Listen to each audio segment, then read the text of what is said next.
Assalamualaikum, perkenalkan saya Sufi Roseliani Dewi dari Fakultas Ekonomi, Prodi Manajemen A3 semester 1, Universitas Islam Majapahit. Di sini saya akan menjelaskan materi tentang hubungan antara ekonomi dan hukum dalam Islam. Yang pertama, pandangan Islam terhadap persoalan ekonomi. Dalam bahasa Arab, istilah ekonomi diungkapkan dengan kata al-iqtisad yang secara bahasa berarti kesederhanaan dan kehematan. Makna kata al-iqtisad berkembang dan meluas sehingga mengandung makna ilmu al-iqtisad, yaitu ilmu yang berkaitan dengan atau membahas ekonomi. Dapat diuraikan sebagai berikut. Ekonomi terikat dengan kaidah, syariah atau hukum. Keseimbangan antara kerohanian dan kebendaan, kebebasan individu dijamin dalam Islam, negara diberi wewenang turut campur dalam perekonomian sebagai petunjuk investasi, zakat, dan larangan riba. Definisi hukum Islam. Hukum adalah himpunan petunjuk hidup, perintah-perintah, dan larangan-larangan yang mengatur tata tertib dalam kehidupan manusia. Peranan hukum Islam terhadap ekonomi Indonesia dapat diuraikan sebagai berikut. 1. Hukum Islam bersifat elastis, artinya hukum Islam dapat berubah sesuai dengan perkembangan masyarakat, perubahan situasi dan kondisi serta perubahan kebutuhan manusia. 2. Hakikat tujuan hukum Islam adalah mendidik pribadi manusia dalam masyarakat, menegakkan keadilan dalam masyarakat, dan memenuhi kepentingan atau memelihara kebaikan hidup yang hakiki menuju tercapainya kebahagiaan jasmani rohani, individu, sosial, dunia, dan akhirat.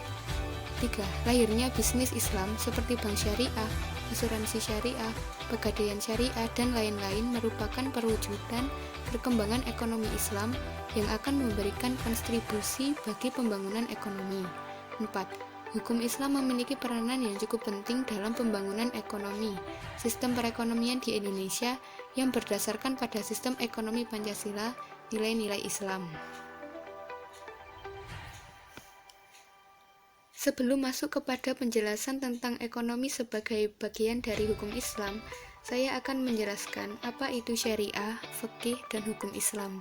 Syariah merupakan keseluruhan peraturan yang ditetapkan, diwahyukan oleh Allah kepada Nabi Muhammad untuk manusia, mencakup 3 bidang yaitu keyakinan, akidah, perbuatan amaliyah, dan akhlak uluhiyah. Ketentuan syariat tersebut terdapat pada Al-Quran dan Sunnah. Untuk mengimplementasikannya dalam kehidupan diperlukan adanya upaya-upaya pemahaman yang mendalam terhadap isi yang terkandung dalam syariat tersebut yang kemudian disebut dengan fikih. Fikih secara etimologi berarti pemahaman atau paham yang mendalam. Sedangkan secara terminologi, fikih berarti ilmu tentang hukum-hukum syara yang berhubungan dengan perbuatan manusia yang diambil dari dalil-dalilnya yang tafsili. Ulama fikih membagi pembahasan fikih itu kepada 4 bagian, yaitu rubu ibadah, rubu muamalah, rubu munakahat, dan rubu jinayah. Rubu ibadah menguraikan berbagai hal yang berhubungan dengan ibadah dan segala yang berkaitan dengannya. Rubu muamalah menjelaskan persoalan-persoalan yang berkaitan dengan transaksi, uhud, harta, almal, kepemilikan al-milkiyah, dan lain sebagainya. Rubu munakahat mengatur semua persoalan yang berkenaan dengan perkawinan dan yang terkait dengannya serta segala akibat yang berhubungan dengannya. Sedangkan rubu jinayah menjelaskan tentang sanksi-sanksi tindak pidana, kejahatan dan pelanggaran dari yang berat sampai yang ringan yang dilakukan manusia. Istilah muamalah mencakup semua aspek fikih dari kehidupan manusia di luar ibadah. Namun belakangan kata muamalah hanya identik dengan hal-hal yang berkaitan dengan transaksi, harta, kepemilikan, dan aktivitas ekonomi lainnya. Kemudian dapat diuraikan sebenarnya aspek ekonomi itu di dalam Islam sejak awal sudah merupakan bagian yang integral dari kajian Islam. Di samping syariat dan fikih ada lagi istilah yang cukup populer khususnya di kalangan umat Islam Indonesia yaitu hukum Islam. Para ahli ekonomi menyatakan bahwa Islam juga melarang pedagang untuk membeli barang hasil produksi di tengah jalan sebelum sampai di pasar atau talaqi rukban. Dalam ekonomi modern, hal itu juga dilarang. Dampak riba terhadap kehidupan bermasyarakat. Riba itu tidak saling menolong, padahal kita hidup bermasyarakat itu saling membantu. Dampak riba terhadap ekonomi. Riba merusak sumber daya manusia. Riba membuat manusia malas bekerja dan takut mengambil risiko untuk menginvestasikan hartanya. Berdasarkan contoh di atas, dapat dilihat hubungan antara fikih dan ilmu ekonomi adalah bahwa ilmu ekonomi bertugas untuk memberikan penjelasan bagi fenomena-fenomena ekonomi untuk menerapkan aturan syariah. Dimensi ekonomi dari hukum Islam. Satu hal yang menarik dari kajian yang dilakukan oleh para ulama dalam menjelaskan hubungan antara ibadah dan muamalah di dalam berbagai karya mereka adalah ketika meletakkan rubu muamalah setelah rubu ibadah. Hal ini seakan-akan mengisyaratkan bahwa setidaknya semua aturan tentang ibadah mempunyai efek dan pengaruh terhadap aspek muamalah. Hal ini dapat dibuktikan dengan analisis yang dilakukan terhadap berbagai ajaran tentang aspek ibadah dan hukum Islam lainnya, dan ternyata mempunyai dimensi ekonomi, sebagaimana halnya dalam ibadah mahdah yang mempunyai dimensi ekonomi seperti zakat, dan dalam hal pemerataan kekayaan, hukum munakahat mempunyai dimensi ekonomi seperti nafkah dan harta syarikat atau harta bersama. Dalam hal memenuhi kebutuhan pokok, hukum muamalah maliyah mempunyai dimensi ekonomi seperti jual beli, sewa, dan lainnya dalam hal akad dan perikatan. Hukum pidana jinayah mempunyai dimensi ekonomi seperti dengan larangan mencuri, diat, kafarat, dan lainnya dalam hal pemerataan dan pemeliharaan harta, hifzul mal, serta hukum siasah politik yang mempunyai dimensi ekonomi seperti jizyah, faid dalam hal sumber pendapatan negara dan pemerataan pendapatan, dan dimensi ekonomi lainnya dari hukum Islam. Dari penjelasan di atas terlihat jelas bahwa sebenarnya antara aspek hukum dan ekonomi dalam Islam mempunyai hubungan atau relasi yang sangat kuat.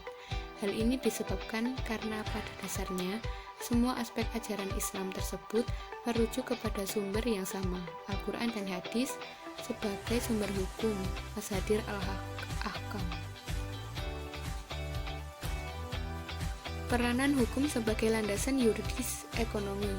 Manusia dalam melakukan kegiatan ekonomi memerlukan landasan hukum yang pasti guna menjaga keteraturan hidup bermasyarakat.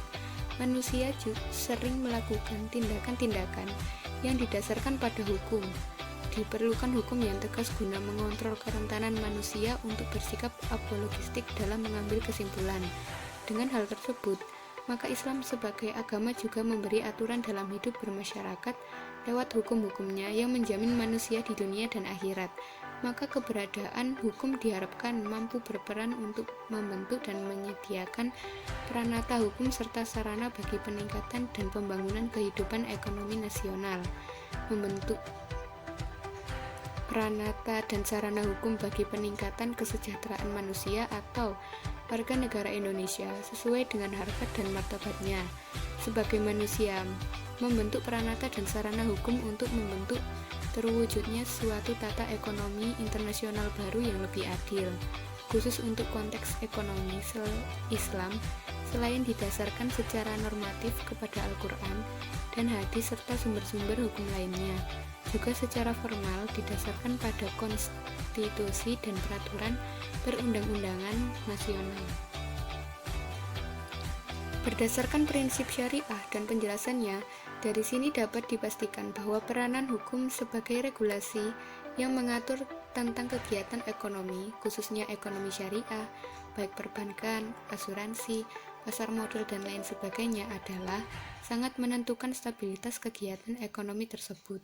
Bisa dibayangkan kalau ternyata tidak ada aturan sebagai pedoman dalam berbagai kegiatan ekonomi yang ada, tentunya hal ini akan menimbulkan kesemrautan dan cenderung akan menimbulkan konflik dan masalah. Dapat disimpulkan antara hukum dan ekonomi dalam Islam mempunyai hubungan atau relasi yang sangat kuat. Untuk konteks Islam, hal ini setidaknya dapat dilihat dari kesamaan yang menjadi sumber rujukan hukum dan ekonomi tersebut, yaitu Al-Quran dan hadis. Di samping itu, bahwa aspek hukum fikih ternyata mempunyai dimensi ekonomi sebaliknya. Keberadaan ekonomi perlu mendapatkan landasan yuridis secara hukum, oleh karenanya sangat beralasan kalau kemudian dikatakan bahwa antara hukum dan ekonomi seharusnya sejak awal sudah terintegrasi dan berjalan sinergi.